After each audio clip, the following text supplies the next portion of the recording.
आज हम पढ़ेंगे साहित्य जनसमूह के हृदय का विकास है। लेखक है बालकृष्ण भट्ट।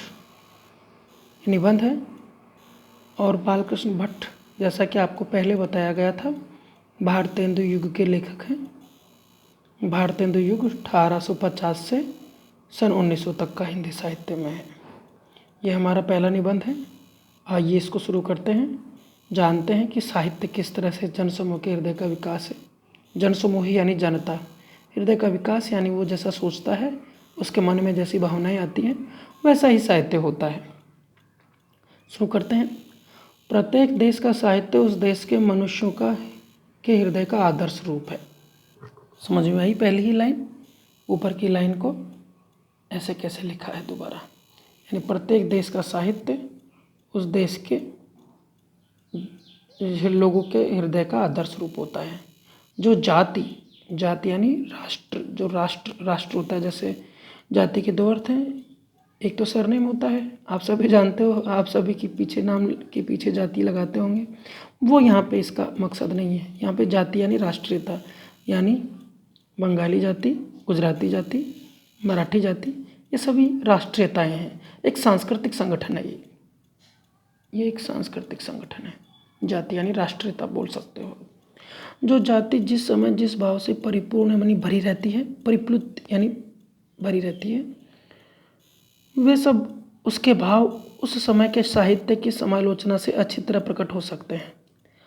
आप किसी जाति का, किसी राष्ट्र का, किसी का इतिहास देखना चाहते हो तो उसका साहित्य पढ़ो, उसकी आलोचना पढ़ो, साहित्य की समालोचना यानी अच्छाई बुराई, तो आपको पता लग जाएगा कि कौन सी जाति उस समय किन भावों से भरी हुई थी। इसका विस्तार आगे आएगा। मनुष्य का मन जब शोक, संकुल, क्रोध से उद्दीप्त या किसी प्रकार की चिंता से दो चित्ता रहता है, तब उसकी मुख छवि तमसा, छन्न, उदासीन और मलिन रहती है। क्या होता है? जब उसका हृदय दो चित्तापन, दुविधाग्रस्त रहता है, यार ये करूं कि यार वो करूं। शोक, संकुल यानी दुख से घिरा हुआ, शोक यानी दुख, संकुल यानी घिरा हुआ। क्रोध से उद्दीप्त, क्रोध आता है उसको, तब उसकी छवि कैसे होगी? चेहरे की अंधकारमय होगी, तमसाच्छन्न यानी अंधकारमय होगी, उदासीन और मलिन होगा। उस समय उसके कंठ से जो ध्वनि निकलती है वह भी या तो फूटही होगी, बेकार सी आवाज़ निकलेगी उसके मुंह से, ढोल के समान बेसुरी। ऐसा आदमी जो परेशान है, दुविधाग्रस्त है, क्रोधी है, तो कैसा उसकी आवाज़ लगेगी हमें? ढोल के समान बेसुरी लगेगी, बेताल, बेलय, करुणापूर्ण, गदगद तब विकृत स्वर संयुक्त होती है। अच्छी आवाज़ नहीं होगी, वो करुणा से भरी हुई होगी। वहीं जब चित्त आनंद की लहर से उद्वेलित हो और आपको कोई मज़ा आ जाए, कुछ आनंद मिल जाए, तो वहीं जब चित्त आनंद की लहर से उद्वेलित होकर नृत्य करता है, सुख की परंपरा में मग्न रहता है, उस समय मुख कैसा होगा? उस समय मुख विकसित कमल जैसा होगा, चेहरा कमल जैसे खिला होगा। कोई चीज़ मिल जाए अच्छी, आनंद आ जाए, अंदर खुशी हो मन में, तो चेहरा कमल जैसे खिला होगा। ज़्यादा समझते हो आप, तो आपकी उम्र है ये। प्रफुल्लित नेत्र मानो हंसता हुआ, चेहरे कैसे होंगे? फूल जैसा होगा। आंखें कैसे होंगी? मानो हंस रही हो। कोई अच्छी चीज़ मिल जाए, कोई मन में कोई अच्छी भावना हो, मन में आनंद हो, उल्लास हो, उस समय यही हालत होगी। अंग अंग में चुस्ती और चालाकी से फिर हरी की तरह फरका करते हैं। कंठ ध्वनि भी तब बसंत मदमत कोकिला के कंठ से भी अधिक मीठी। आवाज़ कैसी हो जाएगी? बसंत में मस्त हो जाती है ना कोयल, और मीठी मीठी सी आवाज़ आती है, वैसी ही आपकी आवाज़ हो जाएगी, मीठी, सुहावनी, अच्छी। आगे देखो। मन को भाती है ऐसी आवाज़। जब आदमी को कोई परेशानी नहीं होती, सुख में होता है, आनंद में होता है, तो ऐसी ही आवाज़ निकलती है अंदर से। नहीं तो कोई दुख होता है तो कोई आपसे बात करेगा तो ऐसे कैसे होगा? बात ही नहीं करेगा, पहली बात तो दूर रहना चाहेगा। और आप किसी ऐसे परेशान आदमी से बात करोगे तो वो ऐसे बोलेगा जैसे खाने को दौड़ रहा हो, तो उससे कोई बात भी नहीं करना चाहेगा। अब होता क्या है कि मनुष्य के संबंध में इस उल्लंघनीय प्राकृतिक नियम का अनुसरण, उल्लंघनीय जिसका उल्लंघन नहीं किया जा सके, प्राकृतिक नियम का अनुकरण प्रत्येक देश का साहित्य करता है। प्रत्येक देश में ऐसा ही होता है जिसमें कभी को क्रोधपूर्ण भयंकर गर्जन होता है साहित्य में, कभी को प्रेम को उच्छ्वास, कभी को शोक और परिताप जनित हृदय विदारी करुणा निस्वन, कभी शोक दुख और परिताप भी दुख को ही बोलते हैं। कोई हमें कष्ट आ जाता है, समस्या आ जाती है तो उसको परिताप बोलते हैं। परिताप हृदय विदारी, हृदय को चीर देने वाला, करुणा निस्वन यानी करुणा को निकलना, कभी को वीरता के गर्व से बाहुबल के दर्प में भरा हुआ सिंहनाद, कभी को भक्ति के उन्मेष से चित्त की द्रवता का परिणाम अश्रुपात आदि अनेक प्रकार के प्राकृतिक भावों का उद्गार देखा जाता है साहित्य में, दुनिया भर के साहित्य में। इसलिए साहित्य जनसमूह नेशन के चित्त का चित्रपट कहा जाए, पर्दा, चित्रपट यानी पर्दा। इसलिए साहित्य को लोगों के चित्त यानी मन का पर्दा कहा जाए। चित्रपट हम पिक्चर देखते हैं ना तो सामने पर्दा होता है, उसको चित्रपट बोलते हैं, तो संगत है। इसीलिए साहित्य को यदि लोगों के मन का पर्दा कहते हैं पिक्चर का, तो ये सही है।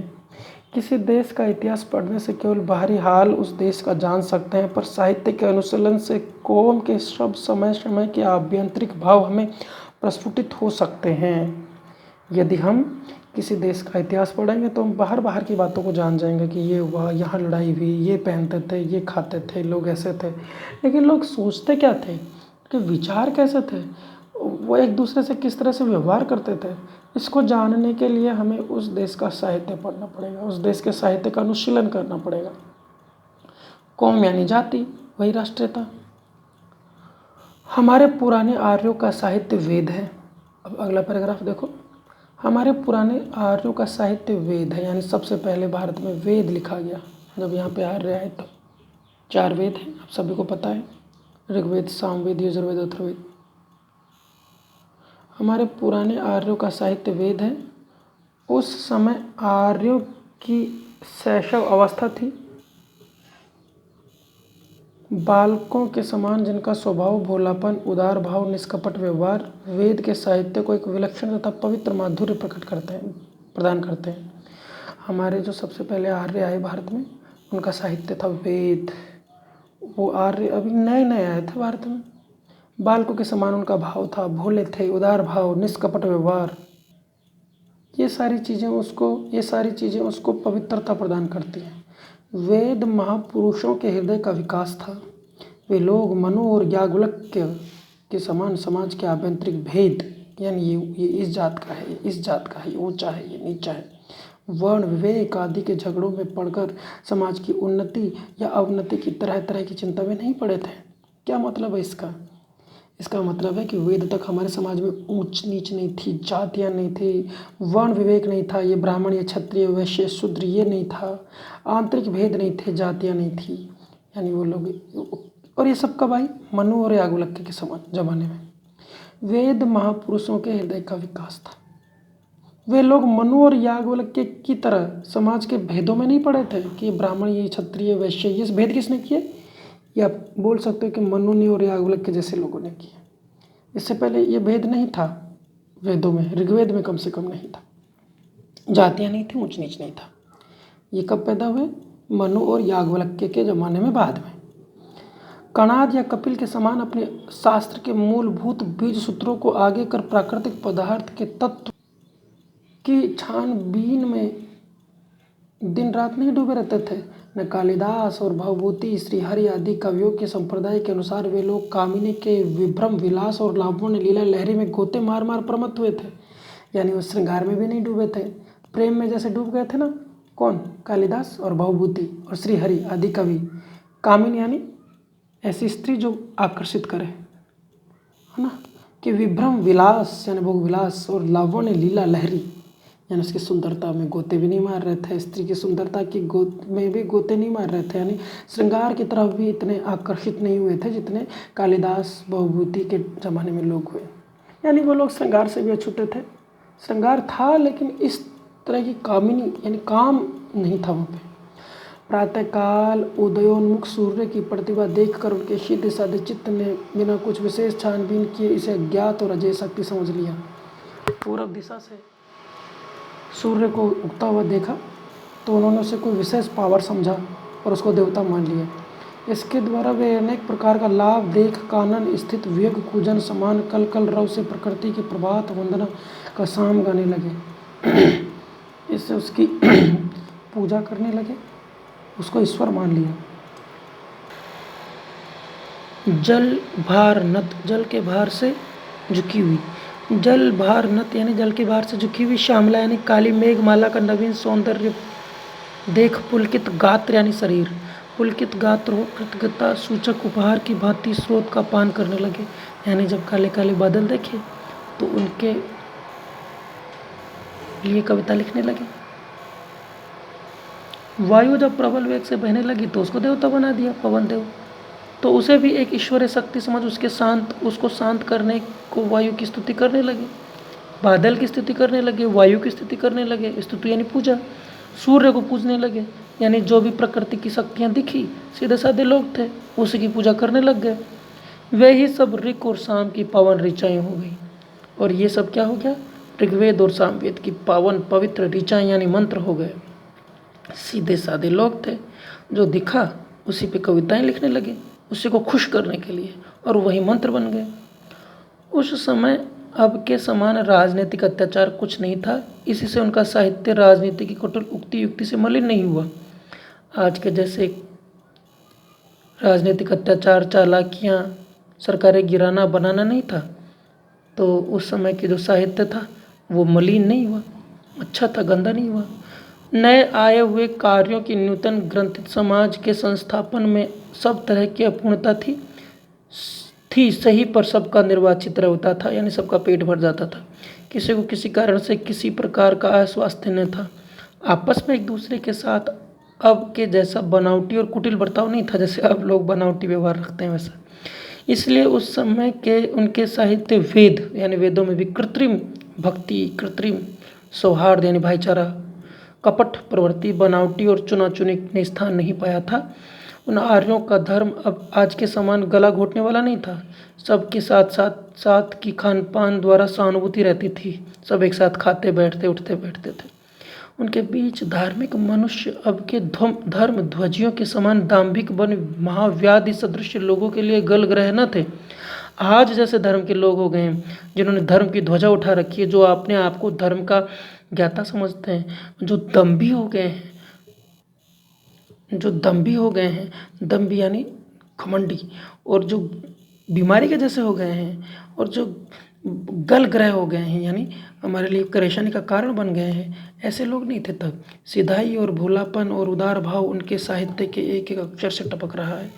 एक बार महात्मा ईसा एक सुकुमारमती बालक को अपनी गोद में बैठाकर अपने शिष्यों की ओर इशारा करके बोले कि जो कोई छोटे बालकों के समान भोला न बने उसका स्वर्ग के राज्य में कुछ अधिकार नहीं है।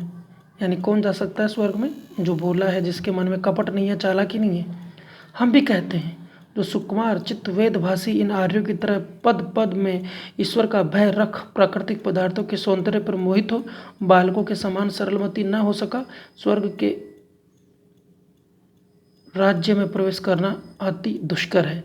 यानी जो चालाक रहेगा वो स्वर्ग में नहीं जा सकता। स्वर्ग में वही जा सकता है जो ईश्वर का भय जिसके दिल में हो, जो सुकुमार हो, चित्त वेद भाषी हो, यानी इन वेदों के लोगों की तरह जिसका चित्त बहुत कोमल हो, कोमल जिसकी वाणी हो, वही आदमी स्वर्ग में प्रवेश कर पाएगा। अगली नेक्स्ट क्लास में हम आगे से पढ़ेंगे। आज बस इतना ही। धन्यवाद सभी को।